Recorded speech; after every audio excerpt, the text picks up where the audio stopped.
I know you're excited to get to know our next guest, but before we dive into the Coffee Monday podcast, I think it's only fitting we talk about just that, coffee. Dutch Bros coffee, to be specific. The holidays are here at Dutch Bros with their holiday trio lineup of festive holiday cups and tons of holiday drinks. I'm a sucker for a hot holiday drink, and Dutch Bros has some delicious ones this season.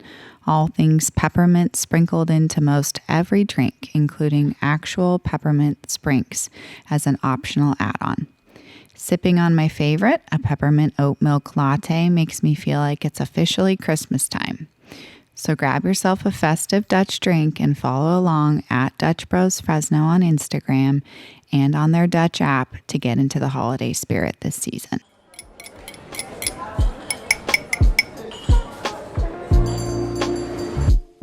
Coffee Monday is more than a podcast. It's a movement to reshape the way we approach Mondays and the week ahead. It's about embracing the reality that work doesn't have to dominate our lives. It's about finding that sweet spot where passion, purpose, and a cup of motivation connect. Filmed and recorded in California's Central Valley, join me, your host, Ray Pardini Matson, as I invite thriving professionals to share their stories of how they're crafting a life that's both vibrant and balanced. Thank you so much for being here, David. Of course. White. So honored to have you here and tell your really innovative, cool, vibrant story from aspiring songwriter to self-made entrepreneur. You're doing a lot for the Central Valley and beyond, so we're happy to have you here today. Thank you. I'm happy to be here. Yeah. So David is the president and founder of Trinity Company. Is that correct? Yes. Cool. So tell us, a lot of this podcast is kind of bringing it back to your roots and how you grew up and how you got started and essentially now how you spend your days. So I want to take it back to your upbringing. If you don't mind sharing with us, where you grew up and a little bit of your background. All right. I was born in Huntington Beach, California, across the grapevine. We lived there till I was about 3, I think. Mm-hmm. My parents, of course, were all down there. My dad went to school there. He got his training in accounting, and there was a job opportunity from back up here in Fresno. Mm-hmm. So picked the family up, me and my parents, and we moved to Fresno. Wow. So I always joke with everybody that my fingernail claw marks are on the grapevine. Those are mine. I don't when I was blame you. 3. I mean, yeah, Huntington Beach to Fresno, Yeah. That's a transition, right? Yeah. And you were young. They were both from Lindsay, Okay. California, which not everybody might not know where that is. More on the southern east side of the valley, by Porterville and all that. And so that's where they were born and raised. And so then ended up going to Los Angeles, like I said, for school and that. So I ended up coming back, the family. So that's how I got back here. Nice.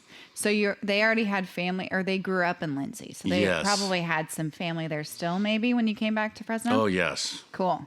Both sets of parents. Nice. My grandparents were, they were there. So I bet your grandparents were excited to have you closer. I'm sure. Yeah. Yeah.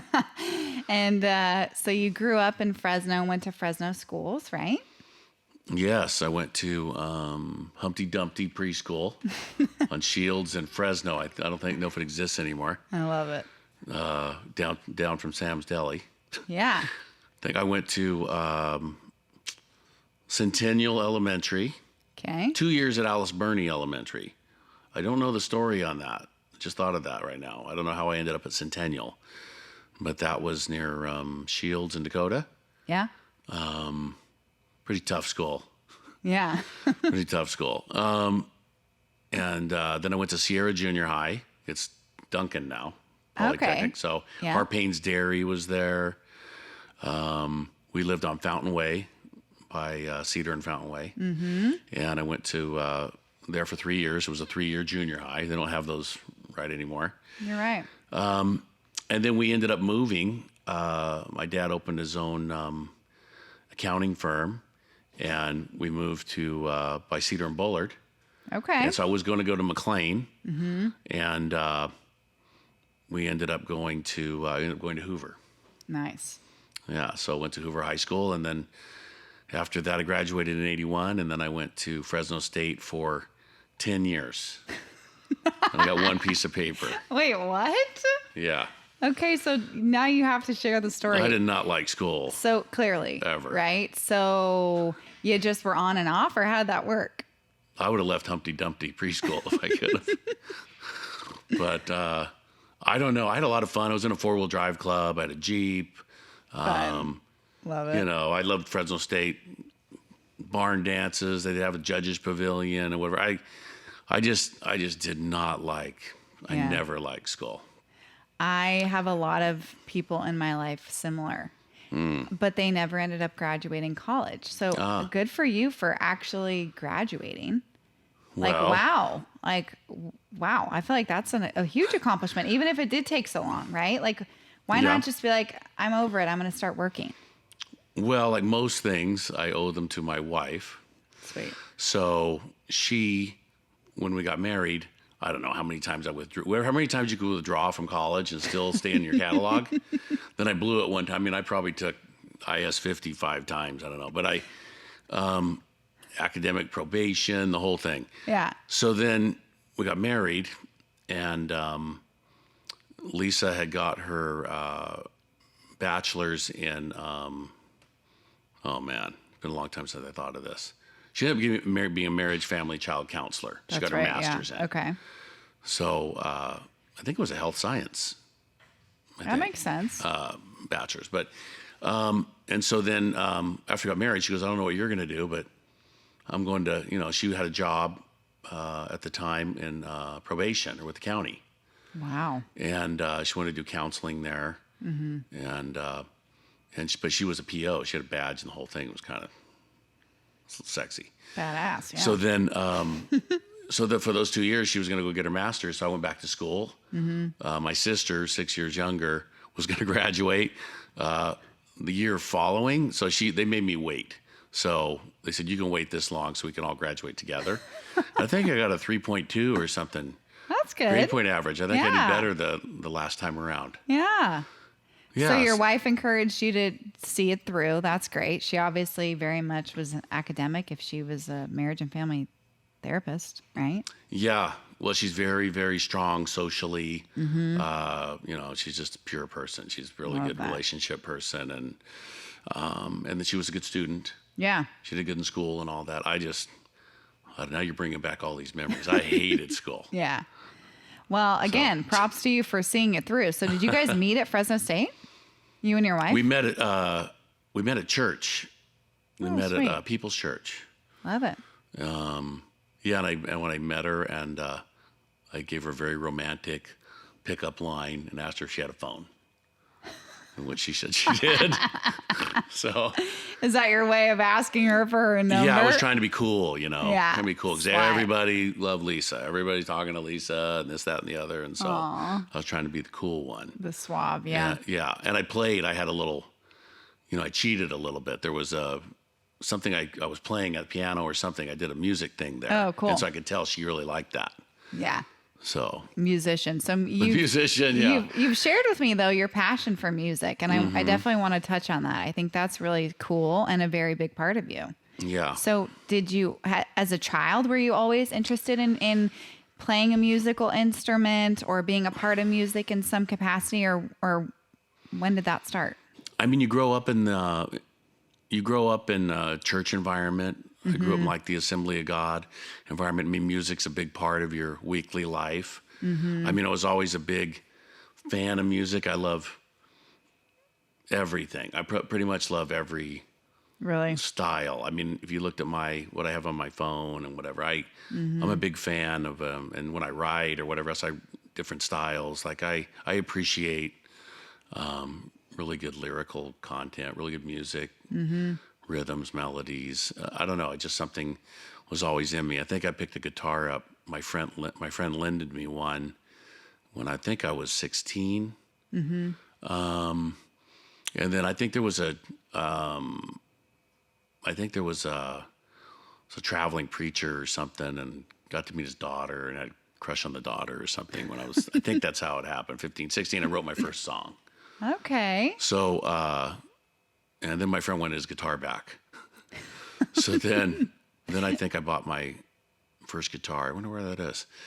And then I played that along, self-taught over the years. And then, but I couldn't play in B flat or E flat. So I started teaching myself to play the piano because it was easier to play in those keys. Interesting. You taught yourself to play the piano. Well, I didn't say I was any good. I just But you had an interest. You were familiar with the keys. Yes. Very cool. Yeah.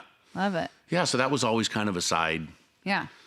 So Well, writing it wasn't going to be a songs, side thing, but yeah. And you wrote songs, not only like tried to obviously practice them with the instrument, but you wrote them and you wanted at one point, you wanted to be a songwriter, right? Yeah. Yeah. Yeah. One of my friend for probably 40 years now, wrote a few songs together, bought a synthesizer, had a guitar. He had his stuff and, we were going to move to Nashville. Well, you and a friend. Me and my friend, yeah. Okay. Wrote one song together, Nashville Bound. I wrote a couple other ones. We're going to try to be, the record companies and that have staff writers. So you can go get a job as a staff writer. They'll pay you a stipend. And all you do is kick out songs and they see if something sticks. And you get royalties. Yeah. So we were all ready to go. And then I'd met Lisa at church, like I told you. Back to that. We're sitting at the Wendy's it was between Fresno Bible House. I think it was San Joaquin Racket Club then, or then it was Dan Gammel's and all that. But that racket club there. Yeah. And I was on Hoover High tennis team, actually. Our tennis team practiced there. But but I digress. That was before. So we were sitting there going over the trip, planning the trip. And then I told him, I can't, that one night. Guy goes, I have a date. So he said, what are you going on a date for? I go, it's one date, man. So don't worry about it. Yeah. So anyway, 37 years later, I stayed here. He went to Nashville, became a successful mixing recording engineer. Wow. So good for him for going. Yeah. You guys still obviously keep in touch. We do. Well, he came back in 2018, I think, and I may be wrong on that, but I had to come back take care of his parents. And he asked me, hey, do you want to try to do some music stuff again? Cool. So that got me to, I hadn't written in a long time. So my daughter was getting married in March of 2020. So I surprised her with a song for the father-daughter dance. Oh my God. But I let my son and everybody hear it, first to make sure I wasn't going to embarrass myself. Because we were practicing she made me go to dance school. I love it. Somewhere Where in the did Tower you go? District. In Tower? Okay. Yeah. And we were going to do, because she got married in San Francisco. I love it. And the courthouse. Yeah, it's beautiful. Super there. cool, yeah. Yeah. And so we were practicing the journey, when the lights go out in the city, 'cause San Francisco. Yeah, And yeah. anyway, I surprised her. I wrote a kind of a 8-bar cello part at the front of it to give me time to get to her for the thing, and that ended up being 4 bars too long, but it worked out fine. And she's like, "Dad, what is this song?" When she's with me, and so it turned out really cool. That's so sweet. So she was surprised. You pulled off a surprise. I pulled off a surprise, which is hard. That's impressive. Her, yeah. Clearly, she's very organized. She's having you take lessons before the wedding, right? Yes. That's sweet. Yes, I had to read a book to turn me into a vegan so I'd lose weight because I was too fat for the wedding. So, yeah, Taylor was, she's amazing. So you have 2 children, Taylor, your daughter. Taylor, my daughter, Taylor Rose White, I call her Rosie. The song was Rosie's Dance. And my son, Gunnar. Cute. Who's older? Gunnar is older. Gunner's older. Okay. He's a 93. She's a 95. Yeah. Babies still. Yeah. But yeah. Okay. So they're 2 years apart. Yes. So you ended up staying. Your friend ended up going to Nashville. You ended up staying, and you and Lisa have obviously built a beautiful life here together. Yes. So where you think you're going to Nashville to be a songwriter? I'm just trying to set the stage here. And then at what point you're like, okay, now I'm going to stay. What am I going to do? Like, how did that all transpire? what was I doing? I kind of tried a couple of different entrepreneurial things, very small scale. I was working for my father in his accounting firm. I took to the numbers. I lived in the numbers. I knew how to do that. I just did not like working behind a desk. Like that was very difficult for me. It's like school. Yeah. I got along with clients and I could do, but I said, Dad, I'll never pass the CPA exam. Yeah. Like you're going to have to figure out a way to print me a certificate. I can do the work and I can that, but I can't. There's just no way. I've told him that recently. Like I never would have been able to do that. Nor did you want to, though, right? I mean, that doesn't sound like something you were interested in. If I could have, got my law degree and my CPA and things like that, I think that's very valuable. Yeah. Those are very hands-on, like learning how to do the job type paths. So, but I would have had to have someone else do my homework for sure, which is not beyond me. I would have thought of that. Yeah. But so anyway, we were married. Yeah. Had the job. Graduated at this point, right? Graduated. And frog in your throat. Yeah. That's okay. So do what you gotta do. I had an idea for another entrepreneurial effort. Those things were always going through my head all the time. Something that I thought was an idea I could pursue. And I had an opportunity with a businessman in town that kind of really shocked me. And he offered me an opportunity to be partners with me on something. And so I did that. Yeah. It ended up not lasting very long, maybe a year and a half or so. But that kind of led the way to through other events. My faith is a big part of my life. I need that because how many mistakes that I make. Lessons. How many times I screw up. So yeah. I really rely on that for my direction, where I should go and what I should do, or doors that open and doors that close. So I love that. My father-in-law was going crazy. He's like, just get a job at McDonald's, just do something. When my other thing ended, and so I begged a guy to get in produce. So my going back, my grandfather on my mother's side was in farming, and so every break I had in school, I would go work with him, irrigating, pruning, shooting birds on the grape vineyards. Fun. Anything to do with farming, I loved it. And I was always a morning person. Like I could wake up early, and he used to wake me up, really early. And so I loved that. But he would always tell me as I got older, I started when I was, pretty young, 12, 13, working with him on the ranch. And it was in Lindsay, so it was a trek from Fresno. But I go every school break. And he would tell me, in your future, go to sales. You should be in sales. Like, don't. Yeah. I guess he didn't want to be an irrigator. Maybe I wasn't a good irrigator now that I look back at it. This is not your future. No. Yeah. So, so fast forward, I knew somebody that was in that business, in the produce sales business. And so I begged and begged for a job, wouldn't give me a job. And I owe him that for giving me my break, which was great. But it wasn't, the break was, I was $200 a week support guy on the desk. A lot less than I was making with my dad, but to me, it was alive. It was the action. And I got an opportunity a year, that was in 89. I got an opportunity, I think in 90 or something like that I was the guy that was left, and I got the shot to be in sales. Oh, amazing. And got to kind of run my own thing. So I started calling on people in supermarkets and that, and just really loved the sales side of fresh produce, and that's led into most everything I do now. Yeah. So you obviously grew in your career in that respect. And then at what point, sounds like you've always kind of been entrepreneurial or had an entrepreneurial spirit of sorts. At what point did you decide, okay, I'm done working for somebody else, I'm going to do my own thing? Like, how did that happen? There was the person I worked for, I'd been there maybe 10 years, and just some events happened, and so you were there for a long time. 10 years is a long time. Yeah, when I'm in something like to a company, Yeah, and I put everything into it. Like, there's some things happened, and he wasn't going to be able to continue the business, and so I had friends in the business that wanted me to come work for them, and wonderful family. Everybody knows them, and family friends for a long time, and I was going to go there, but it was in January. Nowadays, produce is year round. There's something going on big year round. Right. Then in January of 99, that wasn't the case. There was very little going on from January, probably December to April.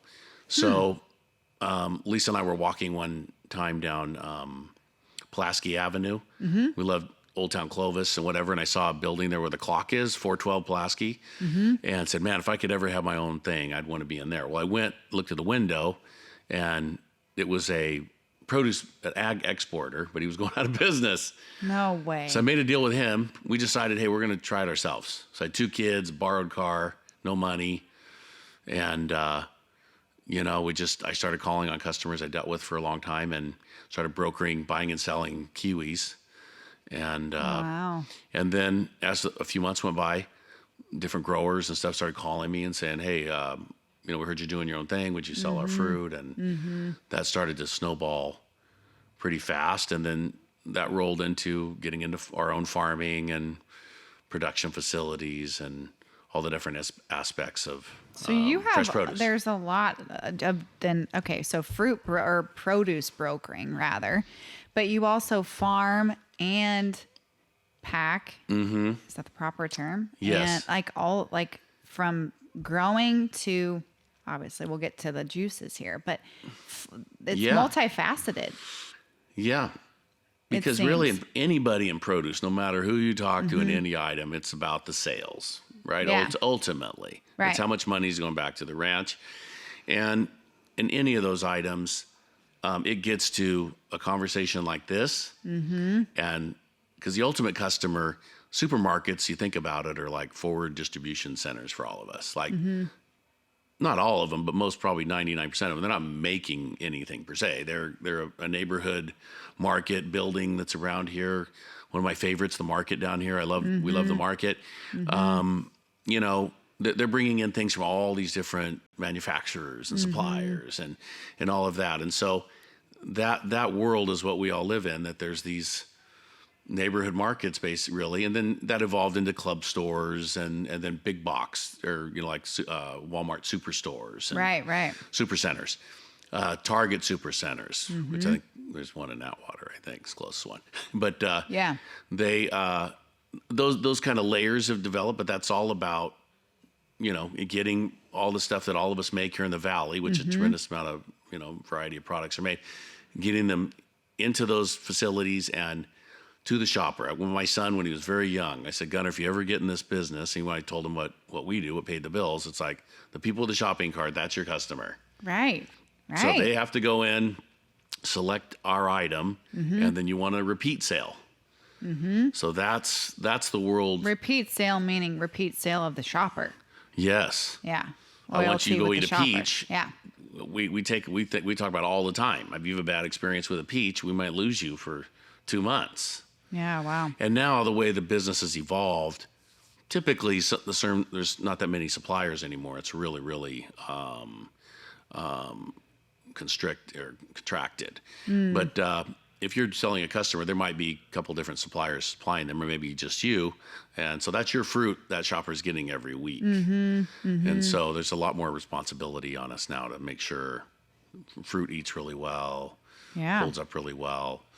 Most Americans, I think, don't understand at all how it gets there. Right. And the whole thing. I think it's from around the corner or whatever. So it's fascinating business. It is. So you're working on, obviously, the deals that are related to produce in stores, meaning eventually direct to consumer, but also handling the business to business transitions and all the things. But what do you do with the products? And this is kind of a segue into your juices, because I feel like you're handling it from literally farm to bottle.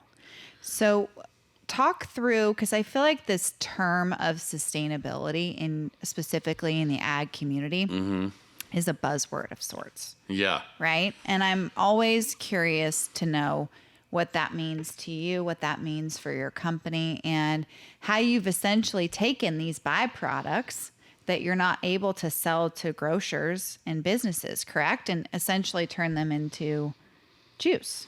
Is that correct? Right.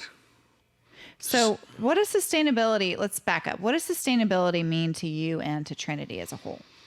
So to us, it's a great question because we won a sustainability award years ago from a supermarket. I don't even think we knew what it was then, or they knew.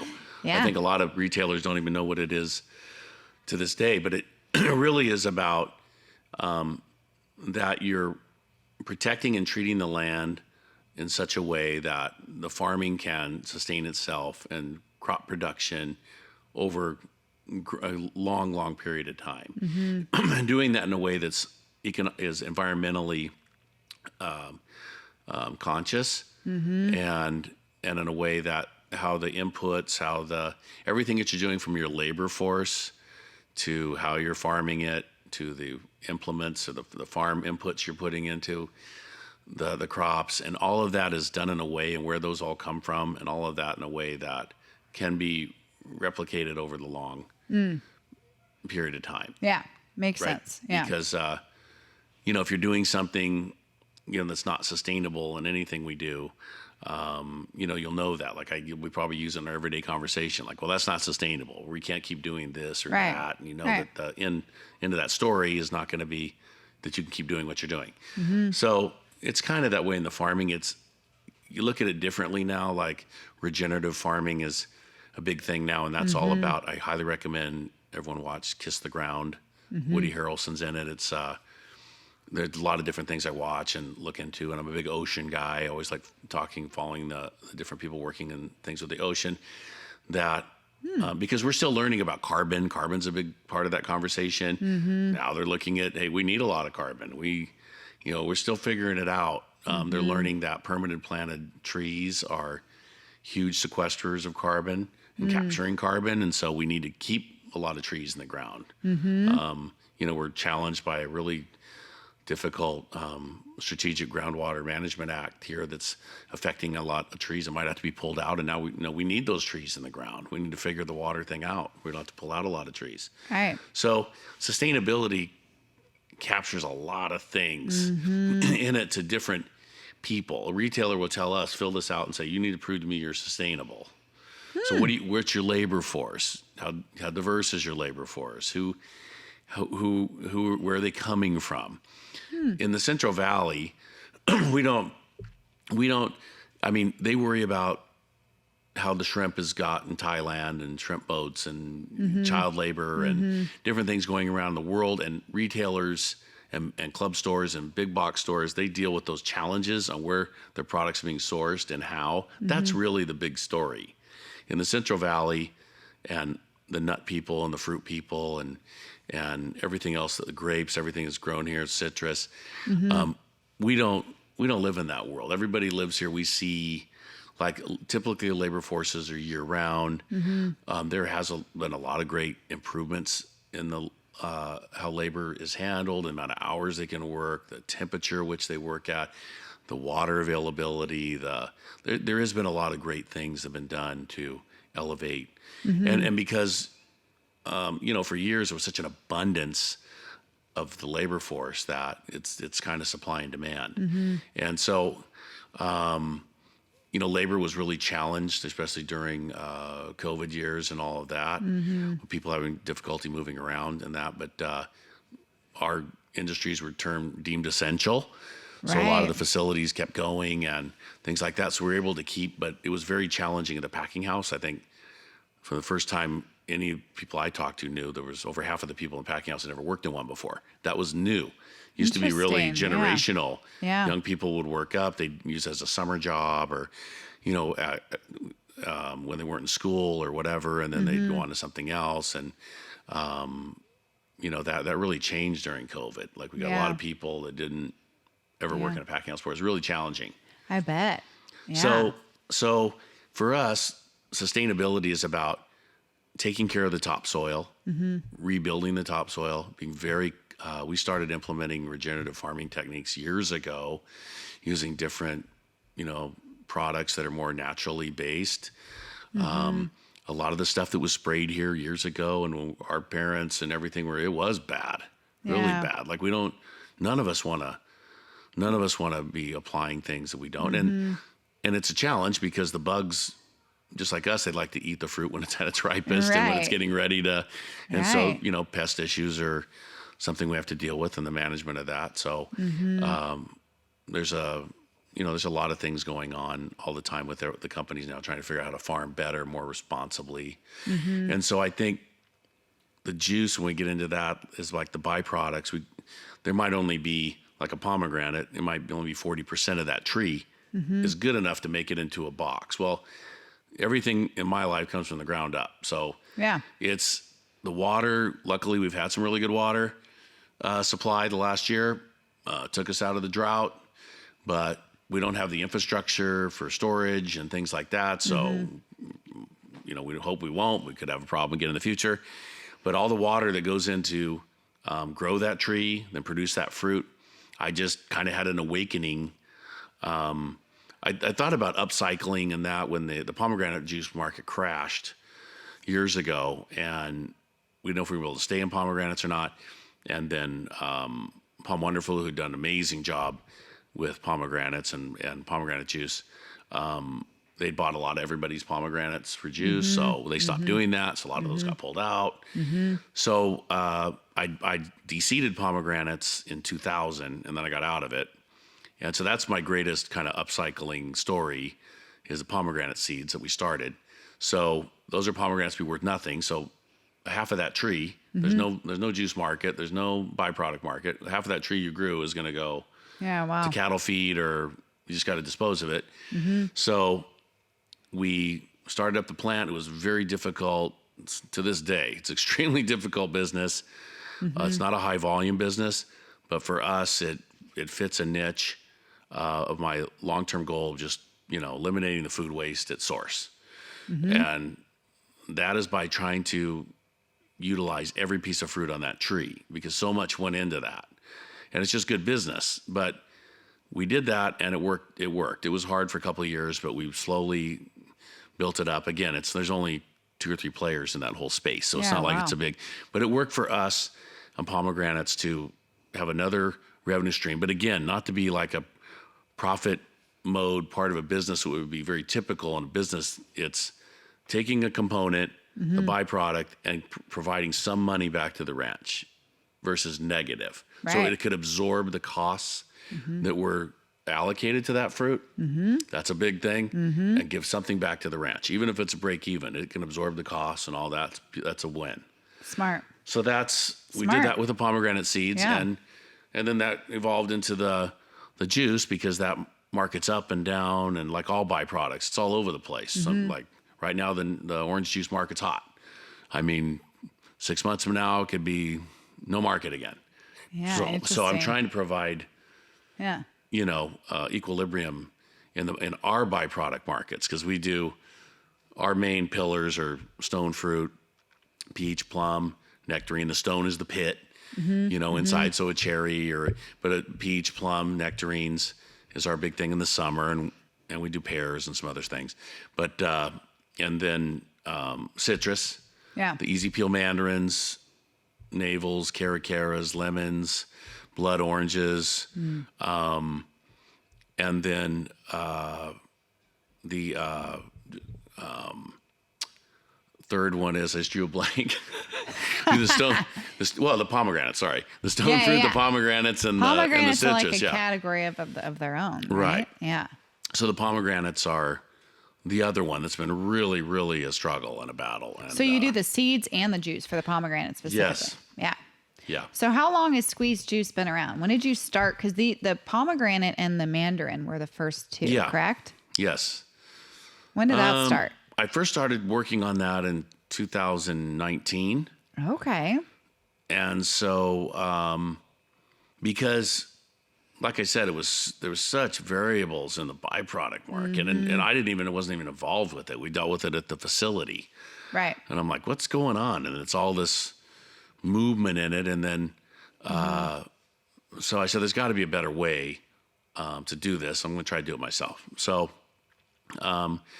worked with some people to come up with the best recipe, come up with the best formulation, and just it's a very, very the beverage market there's a ton of barriers. I bet. And it's a lifelong project. I mean, I'm still an infant in it. It's very difficult to get shelf space, very difficult to get a lot of traction. So, but anyway, it's a lifetime goal. So, we started with the pomegranates, and the mandarins are another one. The mandarins didn't really have any value to the byproduct. So there's little oddball things we were playing around with, seeing if they stick. But the juice is the one that I think could help us deal with most byproduct. So people are used to orange, they're used to tangerine, they're used to a lot of different things. There wasn't really a mandarin out there. Yeah. The easy peel mandarin market, people eat a lot of those. It's a huge, huge thing in the valley here. Oh, yeah. Also around the world. And so decided to do a mandarin juice with our own proprietary blend, and no water added, right? You told me that. no water added. That's impressive. So it's literally just the fruit squeezed. Yeah, we have a expensive, slower process to make it really the highest quality it could be. Very cool. So it's a lot more costly to do it, and then so now using those ingredients, pomegranate and mandarin, wanted to start expanding that into other Yeah, so beverage we products. have, you call them functional juices. Is that an industry term? That's an industry term. Okay. So let's talk about these. There's immunity, right? Right? I love this one. Mandarin, ginger, and carrot. Yeah. Interesting. And then this one is focus. I don't even know how to pronounce that. Guarana. So that's a natural Turmeric and caffeine. pomegranate. The guarana is the caffeine. It's a natural caffeine from a Here plant. for that. Here for that. So that's like our Red Bull, like our natural Red Bull. And then power, matcha, spinach, and jalapeno. So that does that have a little kick to it? I haven't tried this one yet. A little bit. Okay. When we Maybe did the try that focus groups, it's like, you can't get Yeah. enough. So people will still try it now and say it has a real kick to it. I don't taste any kick to it. Yeah. But we have the health benefits of the pepper and juices and all that. They're all fresh juices. They're not in nothing's from concentrate. So that prevents its own challenges, but and keep the recipe the same. So those are the first three functionals we came out with, and then we're working on other different product lines spinning off from all the other byproduct we have. That's exciting. We have kiwis, stone fruit, like we said, Asian pears, a lot of different citrus items that we do. Yeah. And then we're working on a shelf-stable project and some shots. Very cool. So to me, it's not a typical beverage company looking for different SKUs. Like a SKU is an individual item, like in the store. Right. Yeah. So I'm looking to move all the byproduct and to get a return back to the ranch for something, and for it to absorb its share of the costs. Yeah. That's our model. And the juice or the product at this point is the bonus, That's the way the to be bonus. able to do that, which is a very cool and interesting outlook to have on the industry as a whole. Because I feel like from experience in working with similar types of products, I feel like it's opposite. I feel like they're more focused on the product, to your point, adding SKUs to the portfolio than they are about the whole process of getting there. So I think that's a unique perspective that you have on that. Yeah, the gap's closing a little. Like if you talk about sustainability to most people at the procurement level, up in the top floors of the building, they're talking about regenerative and sustainability and all that. Yeah. But Yeah. and then us in supply, they're talking about, as far as buyers and procurement, it's like, they're doing what they do and they're filling the shelves and they're whatever. And there's still a big gap there to get connectivity with all of us on that really being important. So people love hearing the story, but again, we're new. So, this is year 2 since I've actually getting it on shelf. Yeah. But people are starting to, there's a lot of turnover in beverage. It's crazy. And every year, they turn over every year. So it's like it's a roll of the dice. Yeah, interesting. I think it's cool too. So I feel like your mind is going a mile a minute. I feel like you have a lot of creative innovative ideas. Even just in talking to you, I feel like you're always thinking about something, right? How do you run a very successful company, be, present and involved with your family as you are, and innovate and take time to be creative? Because I feel like a lot of times you're just kind of in the weeds a little bit, of trying to just get by. How do you thoughtfully make time to be creative and innovative?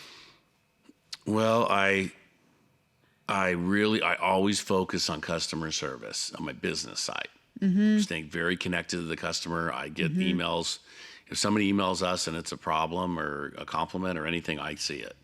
Like, I'm very connected in that. I have a desk in the sales office. I have a private office, but I'm mostly always at the sales desk. You cannot survive in commodities business without being in it and just feeling the moves and where it's going. And I love it. So besides that, I hire people. Like, I've always hired the person. I've never really hired off a resume. I don't know if I've ever looked at a resume. Really? I know if it's the right person. I've been blessed. We don't have a lot of turnover at any of the companies I can think of. Yeah. That's awesome. And not saying that's because of me, but just the really culture you're creating too. Yeah. Yeah. But I try to give people a lot of room. I'm not the make sure you work at this time and you leave at this time guy. It's not me.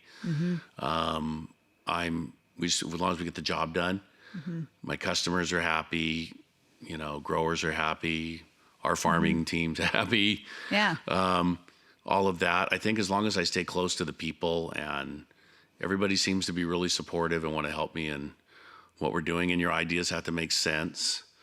And, besides that, but I mean, I got 5 grandkids now, and awesome. For my wife and I, that's our number one. I've been blessed with great kids. My 2 kids are amazing, and they have amazing spouses. I've been very blessed. Blake, my son-in-law, and Allie, my daughter-in-law, amazing, and given me great That's awesome. grandkids, and they come first. Like, everything gets dropped if they need something. So I think so sweet. you pray every day, and you try to just appreciate today and be the best I can today. That's kind of worked for me. Love that. And speaking of family, I mean, your son works with you daily, Yes. right? I feel like family business is a unique situation. So how is that? Gunner's a strong personality. He was a hockey player. Cool. He fought a lot. We go at it. Yeah. We don't ever let a day go by or an hour go by. I don't bark at him as much anymore. It's mainly the other way around. But he's a lot better than me in a lot of things. My daughter's better than me in a lot of things, which I'm very proud of. And Gunner he's very straightforward. Like I said, can be an emotional business. Yeah. And if we bark at each other and whatever else, I mean, not an hour goes by. We'll, hey, I'm sorry, whatever else, we hug it out. That's awesome. I mean, you have to have that. Yeah, for sure. Do you ever talk about work at like a family function? I really try not to. Right. That's good. I feel like boundaries. I've heard that a lot. I grew up in a family business, my husband as well. I feel like the more separation, I think is just better. I mean, naturally though, you'll be sitting at the table and you're like, oh, did you send that email or did you call that person back? But does it really have to be talked about then? Usually it can wait, right? I might get corrected after they listen to this, but I'm really present. My wife always tells me, be present. I've been working on being more present. Like, yeah, I don't, good. because I look at my phone a lot. I blow right by a lot of stuff that I don't, a lot of my Outlook, I have tons of folders where stuff goes to automatic that I don't need. I know it's not a fire alarm, but things with customers or things I need to know, like I want to make sure I'm on that. I'm being better at Gunner's taking over a lot of the day-to-day stuff like that for me that helps. I'm very involved with everything going on every day, but on that part, it's really been helpful. I have a great sales staff. And so being present with the kids or if we're having a dinner or whatever, I don't think I ever bring up work. That's so great. I think that's good, right? Yeah. I mean, again, how urgent could it possibly be to where it couldn't wait till the next day when you're actually probably at the office together? Yeah. Right? Well, in produce, a lot happens that can't wait till the next day. Yeah, true. But I mean, So- but I have such a great staff. Like Yeah. talking about me personally, I'm blessed that my Amazing. logistics team, everybody else, like they're taking care of stuff, production, whatever else. If it's me getting involved, it's like, hey, what happened? Why'd that happen? It's produce. There's going to be something every day. Right. So you beat me to a lot of the questions I was going to ask you. Like, Sorry. what's your management style? No, it's great. What's your management style? Or, we kind of talked about the family business dynamic and what that looks like.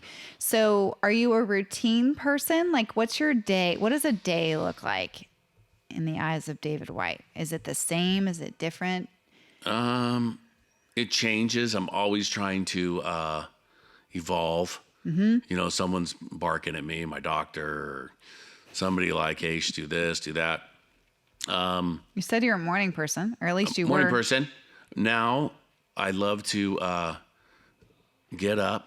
I love to get a shot of I love the green juice. I'll drink all of them, but the green one. I like to do my workout in the morning. Love it. I was excited. I was following this Dr. Peter Attia, the Outlive book he did, his podcast, and he was big on kettlebells. Yeah. So I bought all Joe Rogan's The Primal Kettlebells, I love and now something happened, so I don't know why it happened. And then my doctor said, "Hey, dummy, it's because you did this and this and this with the biggest kettlebell." weight. Oh, okay. so I'm taking reprieve from that from a couple weeks, but Yeah. I love being in the morning. Try to listen to a little bit of long form podcast. Cool. Really enjoying that. Yeah. I try to read a lot in the morning. I get New York Times, LA Times, Chronicle, Fresno Bee. Love it. I get a lot of that. I just kind of graze through them really quick and see if there's something unique to that Yeah. periodical that's interesting, and you can pick up some good stuff that way. I like being engaged that way. And then I do my emails early in the morning. I usually get up about 5 or between 4:30 and 5. And then I go to the office and stay there and work most of the day, work till 5, 6 o'clock usually. And Nice. and it's always whatever about the kids. I try to see every grandkid every week. That's so great. If my wife's babysitting, I'll make sure I run back home, see them a little bit. That's so great. What do they call you? Papa. Papa. Cute. That's my dad and my father-in-law. And I have 2 sisters. Both of their in-laws, all of them are Papa. Really? There's like 6 Papas. My really It's close sweet. friend, Lance Shevel, is funny because he worked on his grandson so long to call him G-Pa. And I go, they're going to call you whatever they want. It's so true. He goes, no. It's he so had him true. for so long, and now he's Papa. Cute. Right? See? I think his grandson's 4, Yeah. maybe, or almost 4, but he lost he lost G-Pa to Papa. It is funny to see what the kids come up with. My oldest nephew is the oldest of the great grandkids. My grandma, we call her Grandma M, and they call her Grandma Great instead of Great Grandma. And that's stuck. And it's stuck. Now all of her great grandkids call her Grandma Great. And it's like Grandma Really? Great. It's just funny how that works. Well, I was the oldest grandchild by 6 years, and my mom's parents, I named them Nanny and Pampa somehow, and to this day they will still be referred to that That's way. cute. I think I've been resented, maybe not resented, but when you're the favorite grandkid and all of that, and then all the cousins, aunts, uncles, everybody called them, Nanny and Pampa. Yeah. Sweet. Yeah. Love it. Yeah. Well, this has been fun, David. I've enjoyed getting to know you. I feel Thank you. I very much enjoy your products and thank happy to you. share your story about those. Thank you. For those that want to drink any of these juices and enjoy them themselves, Yes. locally, Save Mart and the Market, correct? Save Mart Stores has the Mandarin and the Palm, and then they're going to Okay. put all of the rest of them in January, February. Nice. The Market, love Yep. the Market on Western Herndon. Yeah, they've been a great supporter since day one. Love it. And then online, squeezedjuice.com or shop.squeezedjuice.com. Right? And then Instagram at the Squeezed Juice. Yes. Love it. Or if you know great. me, you can text me and I'll bring it by your house or something. Yeah, we'll be enjoying these. Well, thank So, you. Thanks for being here and sharing your absolutely, it story. was an I honor. appreciated your time. Yeah. Yeah, it's really exciting, and I wish you the best of luck with this. It's great.